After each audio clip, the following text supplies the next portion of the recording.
Hello, this webinar is titled A Country Built to Last. What is the core of the United States of America? And I believe the content in this webinar could be revolutionary and life-changing for you as you consider it. As we take a look at the core of the United States and what is at the essence of who the United States is and who we are as a people, I believe that some of us will have a red pill moment. From the movie Matrix, Morpheus says to Neo, "You take the blue pill and the story ends. You wake up in your bed and believe whatever you want to believe. But if you take the red pill, I'll show you how deep the rabbit hole goes. Remember, all I'm offering is the truth." Remember, in the first installment I said this: I wanted to break as free as possible from the constraining dogmas of public schools, universities, politicians, lawyers, and judges, and the mainstream entertainment and news industry as to what they say and think about the United States. I wanted to look at the original documents myself, and I wanted to go in search of the core.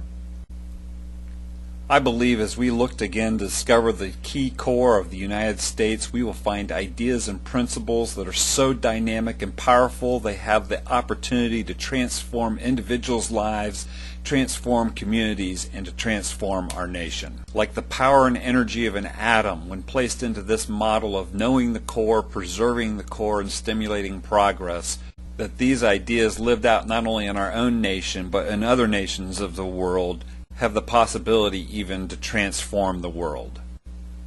So I've studied the centuries before the founding period, the sermons of the Revolutionary War pastors, the founding documents of the Declaration of Independence, the state constitutions that were enacted after our Declaration, the U.S. Constitution, the Bill of Rights, the state constitutions that came into play as the country grew, until we have a complete constitutional system, a republic of state republics, of county republics, of self-governing individuals. All of these things are so important and provide structure to our liberty and as safeguards for our freedom. And yet, in all of these things, what is the core? Many things I studied pointed me in the right direction. But these remarks by Abraham Lincoln give us a short, concise, and solid clue as to where to look for the core. He said this: "All this is not the result of an accident. It has a philosophical cause. Without the Constitution and the Union, we could not have attained the result. But even these are not the primary cause of our great prosperity. There is something back of these, entwining itself more closely about the human heart. That something is the principle of liberty to all, the principle that clears the path for all, gives hope to all, and by consequence, enterprise and industry to all." The expression of that principle in our Declaration of Independence was most happy and fortunate. Without it, we could not, I think, have secured our free government and our consequent prosperity. No oppressed people will fight and endure as our fathers did without the promise of something better than a mere change of masters. The assertion of that principle at that time was the word "fitly spoken," which is proved an apple of gold to us. The Union and the Constitution are the picture of silver, subsequently framed around it. The picture was made not to conceal or destroy the apple, but to adorn and preserve it.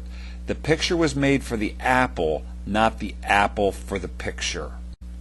So let us act that neither picture or apple shall ever be blurred or broken. It's noteworthy that Lincoln's imagery comes from the ancient writings of the Hebrew Bible. A word fitly spoken is like apples of gold and pictures of silver. Well, here in essence is what he is saying. There's a silver frame and a golden apple that's protected by the silver frame. He is saying that the Constitution is the frame of silver and that the Declaration is the apple of gold. There we will find our core. Let's take a deeper look at the principles and ideals of the Declaration as we seek out the nation's core. Here's the philosophical core that Lincoln is speaking about in 4 sections. When in the course of human events it becomes necessary for one people to dissolve the political bands which have connected them with another, and to assume among the powers of the earth the separate and equal station to which the laws of nature and of nature's God entitles them. Also in the introductory remarks, We hold these truths to be self-evident, that all men are created equal, that they are endowed by their Creator with certain unalienable rights, that among these are life, liberty, and the pursuit of happiness. And in the closing section of the Declaration, we therefore, the representatives of the United States of America and General Congress assembled, appealing to the Supreme Judge of the world for the rectitude of our intentions, and for the support of this declaration with a firm reliance on the protection of divine providence, we mutually pledge to each other our lives, our fortunes, and our sacred honor. Well, let's display these 4 items as the philosophical core so we can really look at them. The laws of nature and the laws of nature's God. All men are created equal and endowed by their Creator. The appeal to the Supreme Judge of the world, with a firm reliance on the protection of divine providence. So we have the laws of nature's God, the Supreme Judge of the world, the divine providence, and the Creator. All of these understandings about God make up the core essence of who we are as a country, and in our declaration are profoundly expressed. Can these understandings, however, be distilled even further so that we can come to the essence of our core?